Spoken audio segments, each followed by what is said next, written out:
Well, good day, everyone, and welcome to today's FS Club webinar brought to you from London. Today, an interesting topic, humanity detection in digital advertising, utilizing smart ledgers. And we have here two guests, both from Beacon, Nigel Bridges, the CEO and co-founder, and Stuart Boucher, the CTO and data lead. And they're going to be talking to us about some interesting things indeed. Now, I can only do this, and we can only do this as chairs of these various sessions because our sponsors allow us to range widely and freely across technology, economics, and finance. And I think some of the things that we're going to learn today from Nigel and Stuart might surprise many of you out there.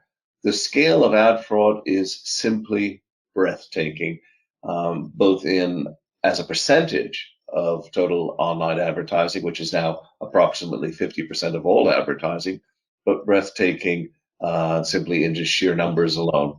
So it's not just the percentages. And what fraudsters get up to is notorious and various. They can auto reload web pages, auto refresh ad slots, ad stacking, where they put 5 to 100 ads on top of each other, pixel stuffing, where you've been served an ad but you can't see it, ad injections, redirecting data center traffic, pop unders, push notifications, mobile apps with hidden browsers, fake apps, and malware. It's a pretty dangerous area out there. And it's going to be interesting because today, Stuart and Nigel are not talking about how to do it, although I might like to know, but they're actually chatting about what they're doing to combat it, which is far more important. Now, today's webinar is going to take a fairly familiar format for those of you who know it, and that's that I will get out of the way as quickly as I can so you can hear from our experts. Our experts will be speaking for approximately 20 minutes, and then there'll be approximately 20 minutes for questions and answers. A few housekeeping points. Firstly, yes, the slides will be posted and available. In fact, I think they are already on the website. Secondly, the recording will be up in approximately 48 hours for you to view again, if you wish, or to hand on to friends and colleagues.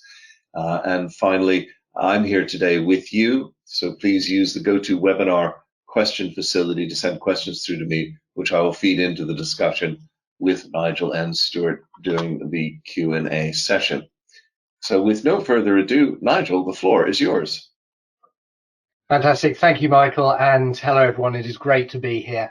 As Michael said, I'm Nigel Bridges, CEO and co-founder of Beacon. Stuart will be talking just in a few moments on some of the detail as well. So very briefly, what we do at Beacon is we help our clients analyze and improve their digital marketing campaigns, but we do that based on accurate, transparent, and verifiably true data. And the problem with doing that is, how do you get that accurate, true, and verifiable data? So I'd like to run just a couple of polls as we start. Michael, if you'd be so kind, if you could just put up a couple of polls for us. Great. So the first poll here that the guys would like to ask is, does your organization take part in online paid advertising or promoted social posts? So yes, no, or don't know. Fingers on the buzzers. I'm always impressed. Today we had, believe it or not, Nigel and Stuart, 50% of the audience had voted in 6 seconds. So I'm now well up towards the 90s, and I'm going to share the results of that. And over half do. Great. Okay, That's useful. Second one. Yep, just launching that one. And so how much of the online advertising budget on average do you think is wasted on invalid traffic or ad fraud? Less than 5% and so on.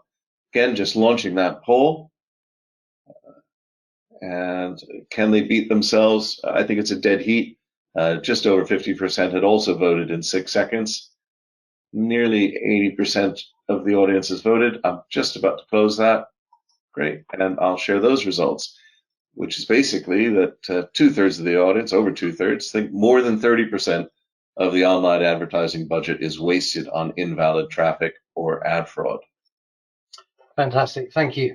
Now, that does not surprise me at all. Well done. That a lot of people advertise online, and you're not surprised that over 30% of the advertising is completely wasted in in fraud and invalid traffic. I just want to go through a few things here, a couple of statistics. So, for example, losses from ad fraud last year estimated about £35 billion. I mean, that is huge. Global advertising spend is around about $300 billion a year. It generates about $2.4 trillion in sales. And yet, digital marketing campaigns are subject to average losses due to fraud of between 30% and 50%, and sometimes even more. That is a lot of budget being wiped away before that advert even gets into a human being's eyeballs. So if you do the next slide, please, Michael. This is always an interesting one. So there's a lovely little quadrant here. Effort versus reward in terms of risk. So you can see, for example, organized crime, high effort, high reward. Medical records fraud, about 2/3 of the way along on the risk, but the rewards are not huge. Ad fraud stands out as being incredibly high reward and very, very low risk. So please don't get any ideas out there, but it just gives you an indication of the scale of these things. And the market size at $300 billion tempts criminals into creating technology and techniques simply to steal money from the advertisers and the financial transactions. And this fuels a global problem that permeates the digital industry, causes losses just to skyrocket. So next slide, please, Michael. Now, this isn't just a problem with the industry. So a couple of years ago, for example, the National Crime Agency did a deep dive into this. And you can see here a couple of quotes from them. It is indeed a low risk, high profit, recurring revenue crime. And this doesn't just go into the pockets of innocent criminals, as it were. This really does fuel things like immigration, child sexual exploitation, slavery, human trafficking, and so on. So this is a very real problem. It is very big, and it's our dollars that are being wasted in doing this. Interestingly, we know a lot about this. More than 1 in 5 marketeers believe that their database is at least a quarter full of bots, and 2/3 of marketeers say that they've personally experienced marketing fraud in the last 12 months. So the question is, what do we do about it? If you just flick on, thank you. This is a marvelous quote. This is actually from the FBI, who are also out there trying to do something about it. This meth bot was a bot out there committing fraud in programmatic video, and you can see that it was generating for itself a very cool $3 million a day for very little effort.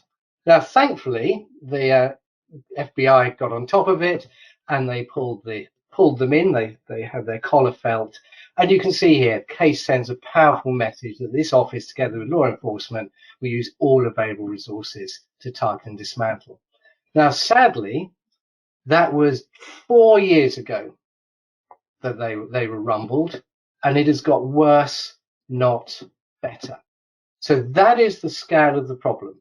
So that's the problem. What I want to do now is hand over to Stuart, who can tell you a little bit about what we're trying to do to combat it. Thank you very much. I'd just like to start with a poll question of my own, if I may. So, Michael, over to you. Great.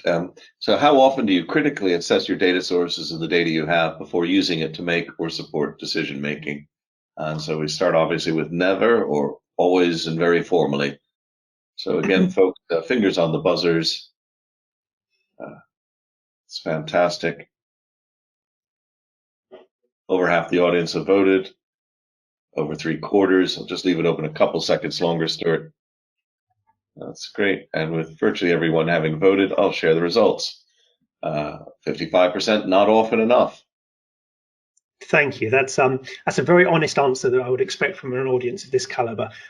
Most of us do not treat our data regularly enough. Now, I'm an active member of the Chief Data Officers Hub, which is a network of data practitioners. And what we do is we work within how do we make businesses and organizations with academia. How do we know what it means to be a data leader? And this slide here is from a recent online event where we're looking at the subject of the barriers to organizational data literacy. And critical thinking is one of those things. That's the ability to think clearly and rationally about the data you've got available before you make decisions. So you don't make decisions based upon bad data. This is very much where Beacon comes from. We deal with issues of fake traffic, as Nigel mentioned, that cost our customers real money in terms of fake clicks for paid ads. So we're looking at bot fraud across Facebook, Instagram, Google Ads, other ad platforms, and they pollute accurate decision making and planning in the marketing sphere. Now, we've been exploring over the last couple of years the commercial and technical viability of combining 3 innovative technologies. So that's artificial intelligence, machine learning, on-site digital journey validation, which is our expertise, and smart ledgers, blockchain, to create a digital humanity determination platform. So at the end of my section, I'll talk to you about the wider vision. But first of all, just so you've got a handle on what digital journey validation means, I'll step on to the next slide, please. Thank you. So our objective is really to bring about a step change in significantly reducing online fraud from non-human actors, which is to say bots, by verifying whether a specific digital action is carried out by a human being. We believe that proof of humanity in a transaction is a more certain and consistent approach rather than engaging this never-ending war, and it is a war, and it is an arms race of bot detection attribution. Because criminal actors just have to keep innovating, and we, organisations like us, just have to get lucky and find them. Very quickly, I was just working with a client of ours literally this morning who just had their website hacked, and they've had the website hacked by a criminal organisation who's basically then redirecting traffic through to a website of their own where they're trying to drive up the numbers. And this happens all the time. So on-site digital journey validation, that's journey processing, is about using the information currently in front of us. So it's a snapshot of what's happening.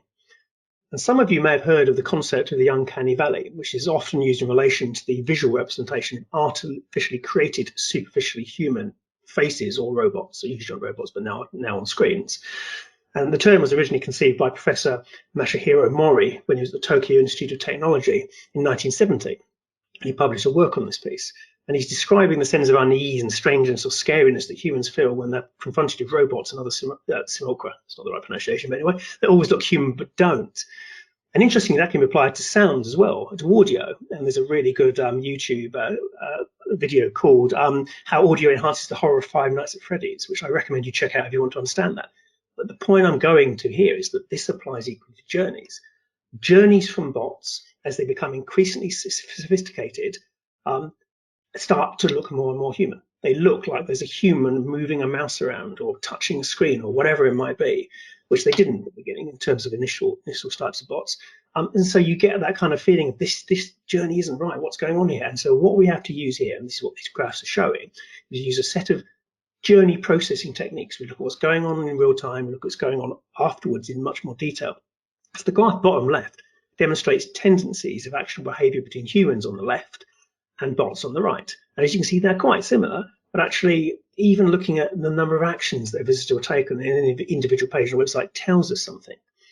And on the right, we're looking at we're using random forest models and machine learning in order to see which feature classifications are more important in making decisions about determining the humanity of a visitor, because bots, as I said, become more sophisticated. So by using lots and lots of techniques, we've got a much better chance of finding them. One specific case in point, bottom left of the on-site real-time list, mouse movement touch points. Mouse movement touch points is all about original bots. They didn't move the mouse. They didn't have touch points. They moved from A to B and they clicked this thing and there's nothing in between. More modern bots are more sophisticated, but they moved in directly straight lines. Third generation, fourth generation bots add artificial jaggedness into it, so it looks like it's a human moving or a person touching. Edge screen touch points, those are the kinds of things to look out for. So next slide, please.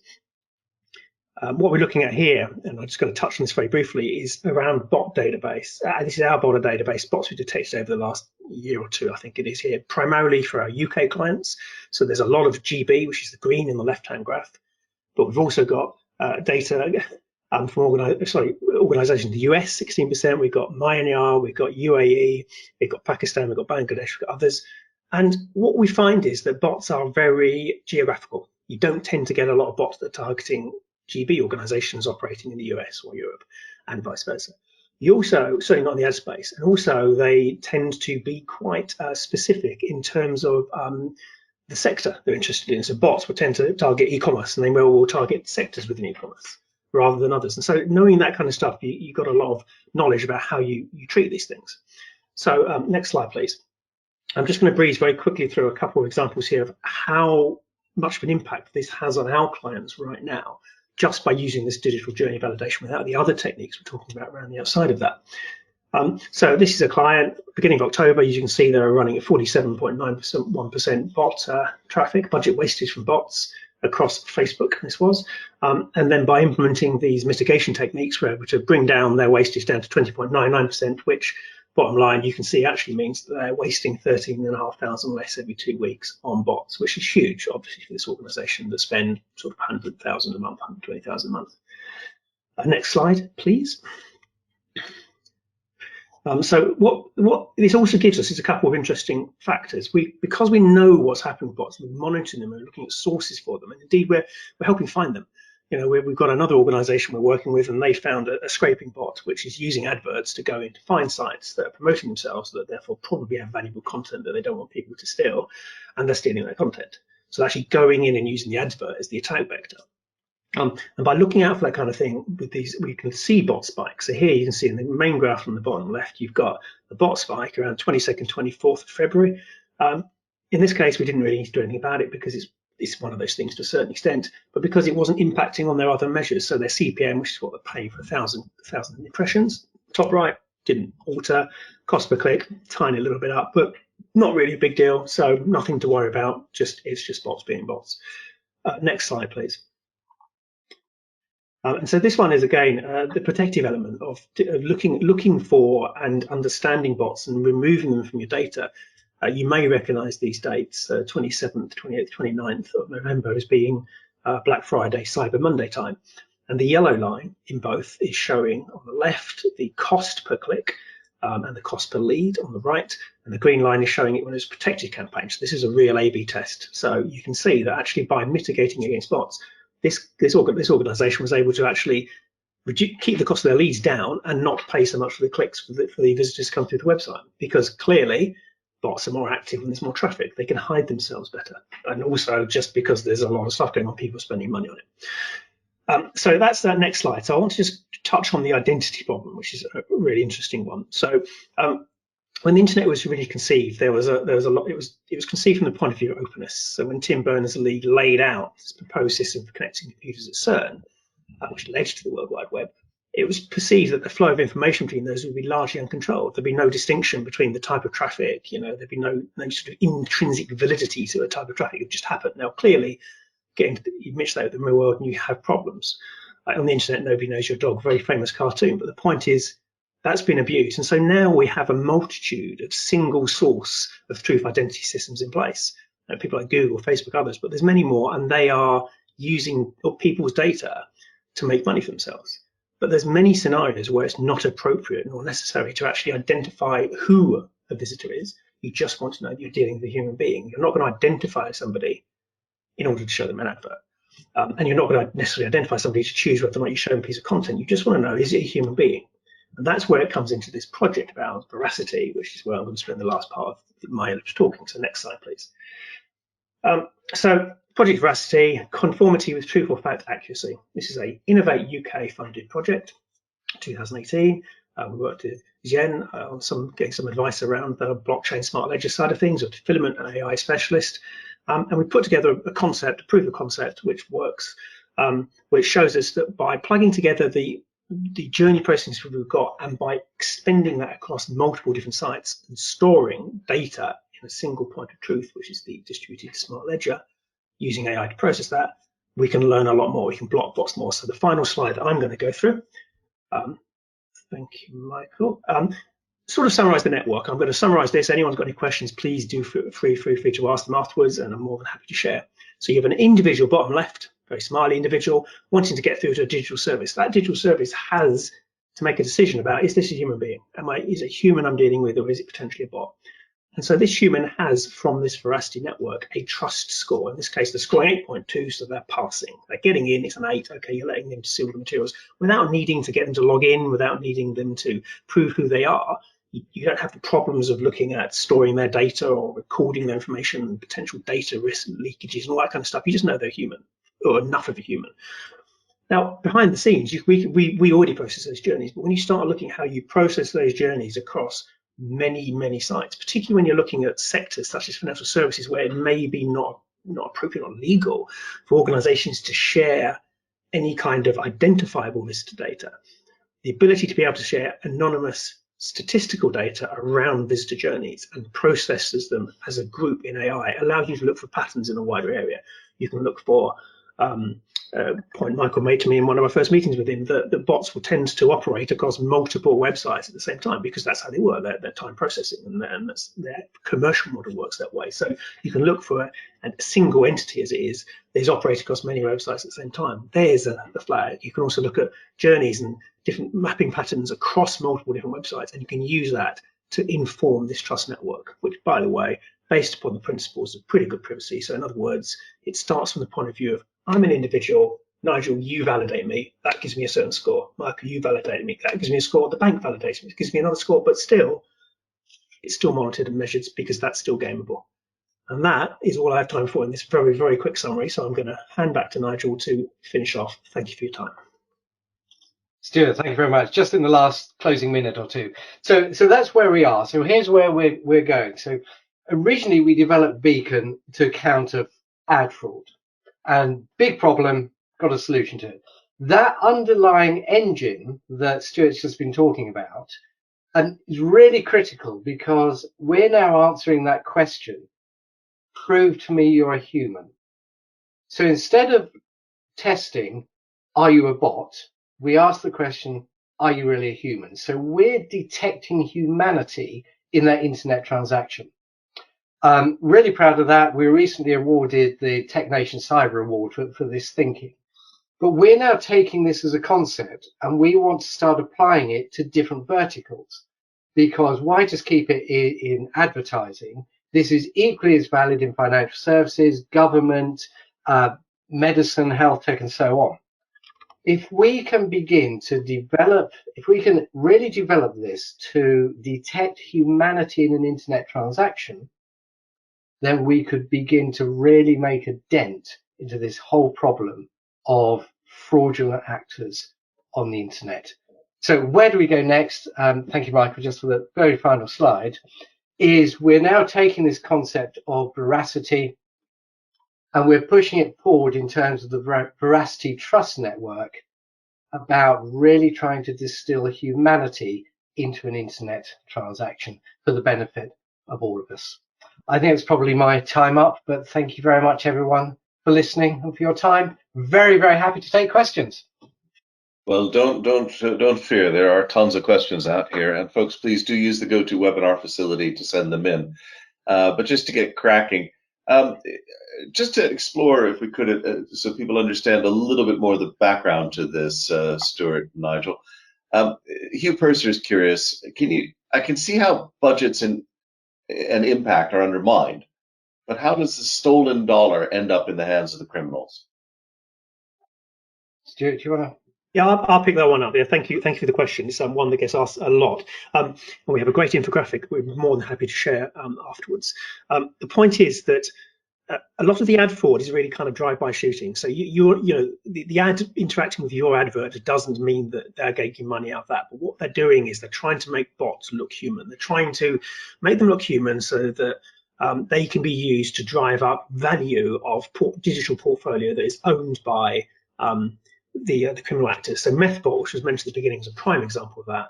What it did was it basically had a whole heap of websites that looked like they were really, really popular. And so through programmatic advertising, big spenders, big advertisers were putting adverts on those, and that's where the revenue came from. And then, as Michael mentioned, they were using video pop-unders and all kind of stuff to serve like 100 ads to a bot that never saw it, but then 100 people paid for it.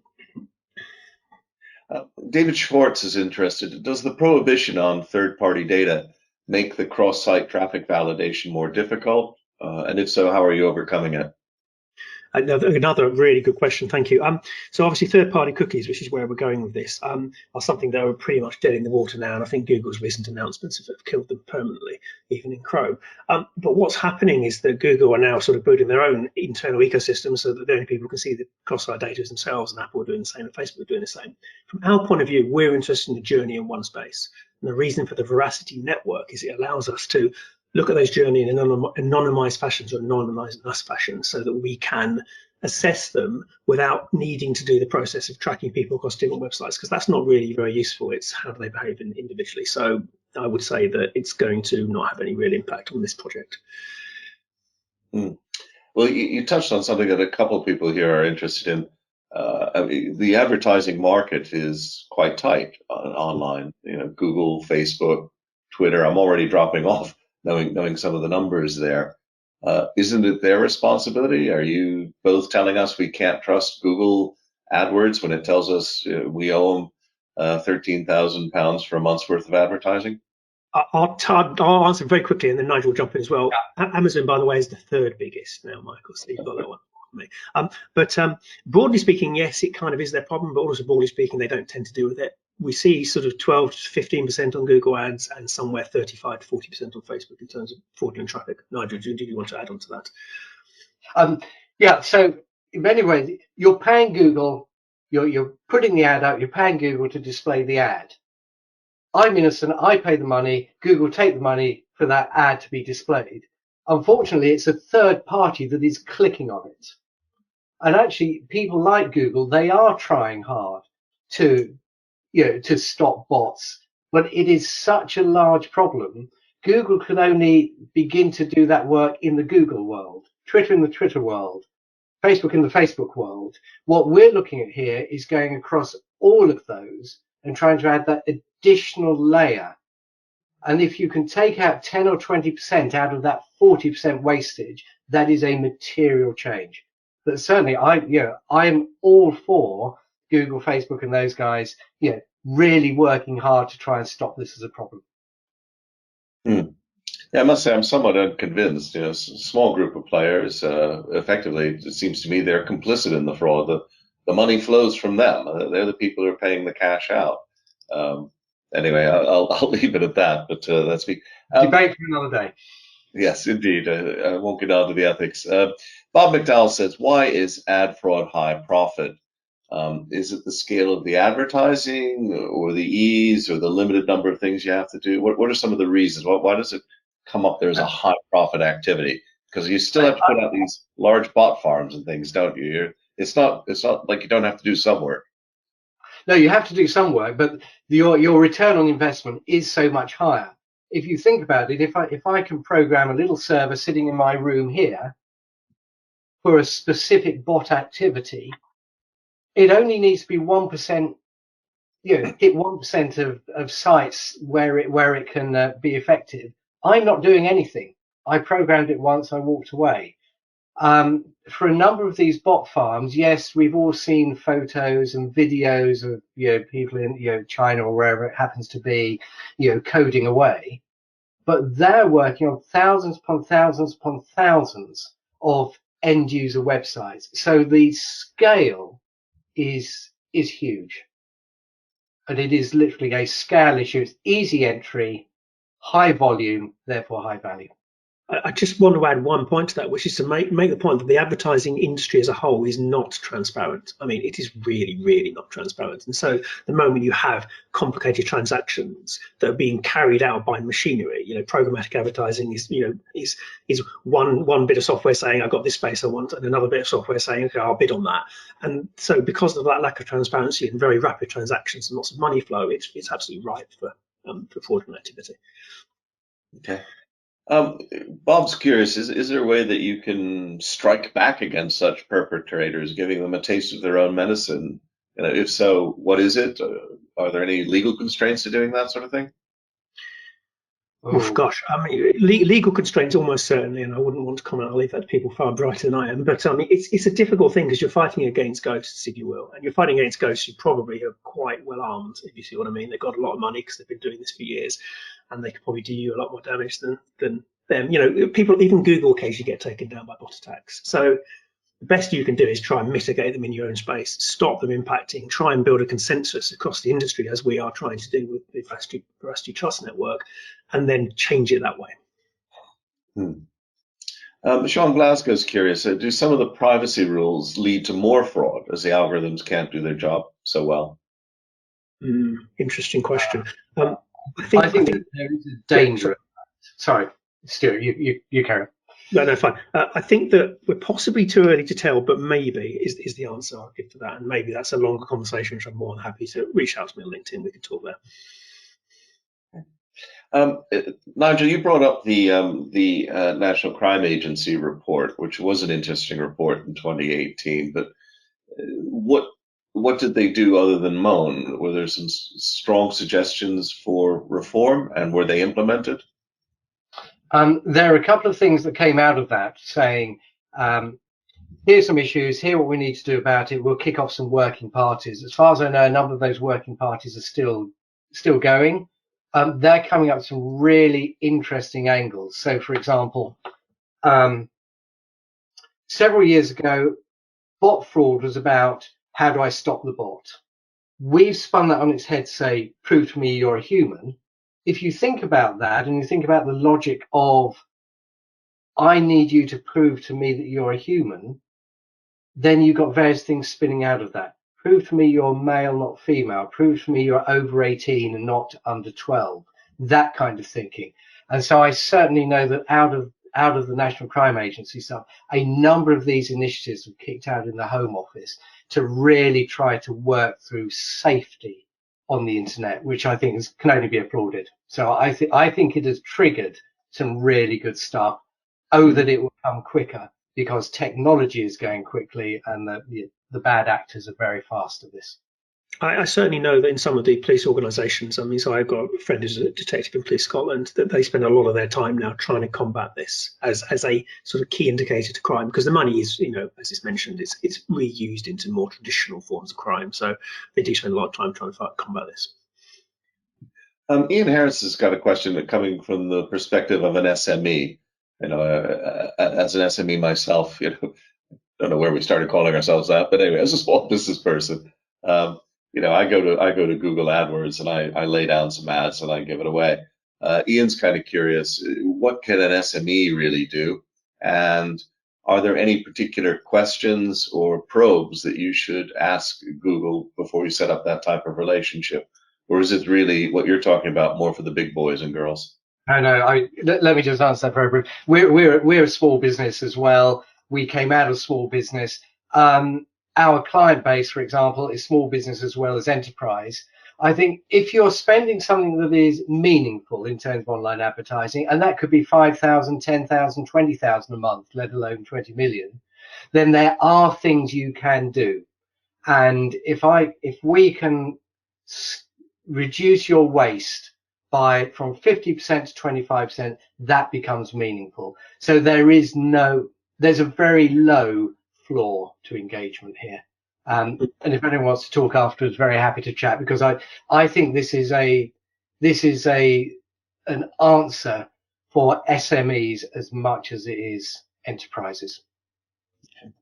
And another question along the same lines is, how can somebody get a quick estimate of what their particular loss might be, or is it fairly uniform across the board? Yeah, no. So I mean, there's a uniformity to it in the sense that you're within a certain band depending on the ad networks you're using. But it is difficult to look back because you don't have the visitor data. But we are able to kind of give a good idea based upon sector, geography, and a few other things as well. But broadly speaking, if you're primarily a Facebook shop, you're going to be somewhere between 35-45% ad fraud. If you're Google, somewhere around 15%. Other channels may vary. But if you're e-commerce, you've probably got a bit more than if, for example, you're B2B. So, you know, I mean, there are ways to go back and get reasonably good guesses, but the best bet is to sort of like engage with something like this and try it out for a month, get the baseline from there. I was just going to say, certainly what we would do when we engage with clients is we'll spend the first month or two just looking at that to quantify. Yeah. Now, Stuart, you showed your example of the way that the network worked. A number of people are interested, obviously, in what was the contribution. Well, why did it need to be a distributed ledger, smart ledger, blockchain technology, or was that just a kind of a fancy database? That's a completely different conversation, isn't it, Michael? I think it's important with something like this that you've got a fixed record of the validity of a single entity, because there was an entity within there. We're hoping it's going to be a human being, but it may well be a bot. We need to know where the decisions were made around, okay, we're upping the score here, we're reducing the score here because of these things that happen. And that record needs to be freely available, at least to the entity owner, if not to everyone else. And clearly smart ledgers are the best technology available to us to do that right now. I mean, obviously these aren't, you know, they're not ubiquitous. They are distinct elements, but yeah, it's still important to have that. Yeah. Now, the network that you described is clearly one that almost begs to have a community around it, a group of advertisers who want to work with each other, so that my probing of an individual, is being shared with you and vice versa. Have you succeeded in establishing such a community? That's the next step. So we're having conversations at the moment. It's not necessarily advertisers, because obviously veracity, as we see it, is multi-vertical. So conversations with people like telecoms providers, banks, and so on. There is a critical mass element here, but I think that critical mass element is quite low. And once we reach that entry point, every other player coming in will benefit from all of the current players as well as themselves. So it becomes a law of increasing returns. But our next phase in terms of Project Veracity is to find those anchors to really, really kick this off, get it going. Absolutely. Everyone wins. Everyone wins. Stuart, a number of people here are kind of just a little bit vague on where what type of information they get when they join this sort of, may I call it a mutual? So I'm in this mutual. I'm putting in, I thought this was a bot, I thought that was a bot, I thought that was a real person. Does that come back as an IP address, or how does that factor back to them? Well, it comes back as a token. So the idea is that all the entities in this will have some sort of signature, which will be, it won't be IP because that's not a fixed element, and actually technically it comes under GDPR. But it'll be some kind of signature based around IP, around browser signature, around a browser signature, and a few other factors that we know that we have an entity here that is the same entity as it was elsewhere. Obviously, without going into too much detail on this call. And what they get back is they're able to go, for this entity, do you know about it? And if you do, what is humanity score? So that's what's the likelihood that what you're dealing with is human? Because it's not a 1-0 thing. I mean, it may well be if you definitely know you've got a bot, then you've got a bot. But otherwise, you're looking at a degree of percentage. Why you had that 8 score on there, because the idea was that basically if you're 80% sure it's human, I'll treat it in this way. If it's 60% human, I might ask it to do something else to validate its humanity, and I'll feed that back into the network. So the idea is that you've got certainty about what you're dealing with. Okay. Richard Beastel's curious, are the third-party media agencies and buyers showing an interest in using this technology for their clients? Yeah, so I, amongst other things I do, I sit on the DMA North Council, which is the Data and Marketing Association. I sit on their North Council, and we've got a project around this.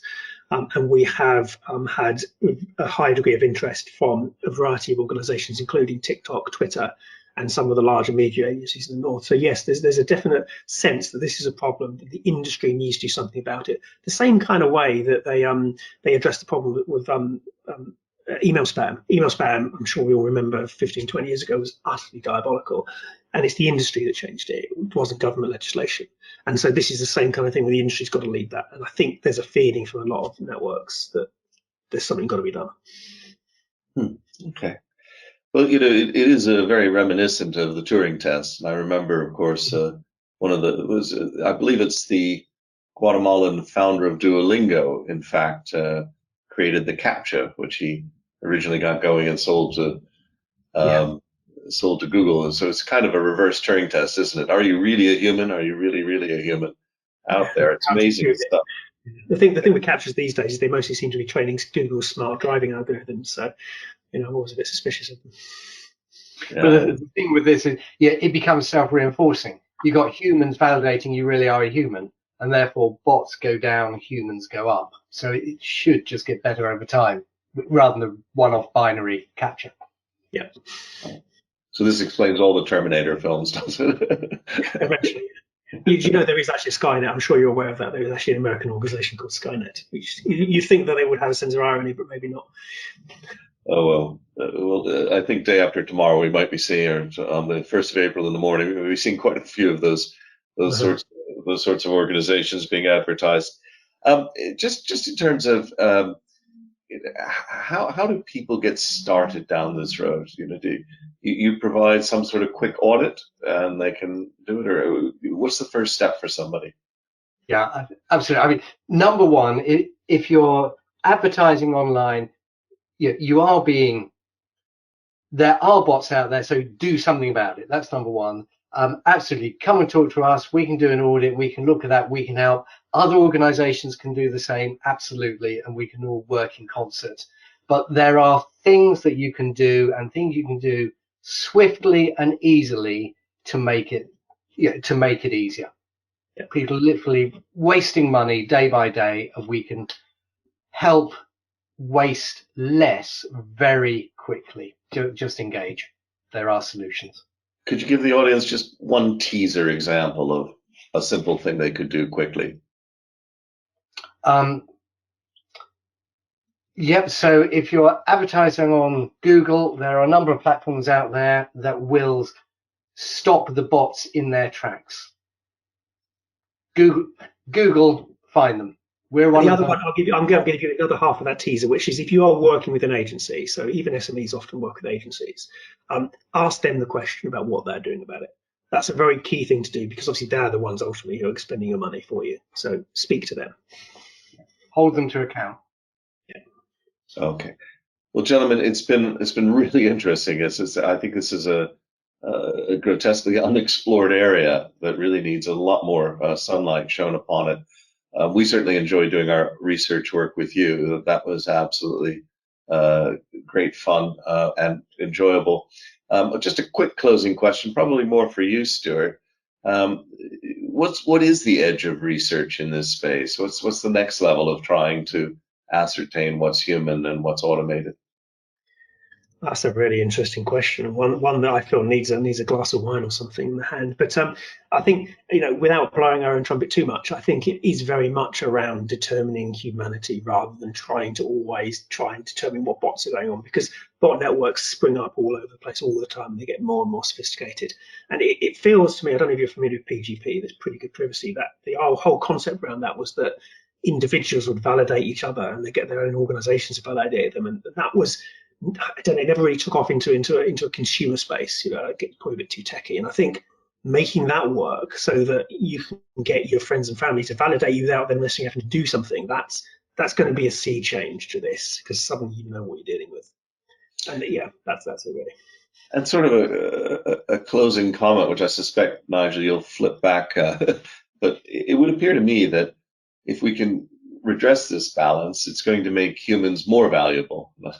In other words, I know that my ad is being served to a real human, therefore it is a more valuable experience. And this aligns in many ways with the GDPR suite of regulation coming out of the EU that basically says this is my data, and if there are returns to it, they should be in some way partially accruing to me. So is there sort of in a sense, a global economic push in this space, and one that would support GDPR over perhaps more anarchic regimes? Yes, I think 100%. Going down this route can only make things better for us as individuals, for society, for advertisers, for spenders, because you're taking away as many of the bad actors as you can. Other sectors have done it. It's time we cleaned up our act, I think, in this sector. Okay. Well, gentlemen, sadly, we've come to the end of time. I hope I've successfully simulated a bot. I wasn't really here.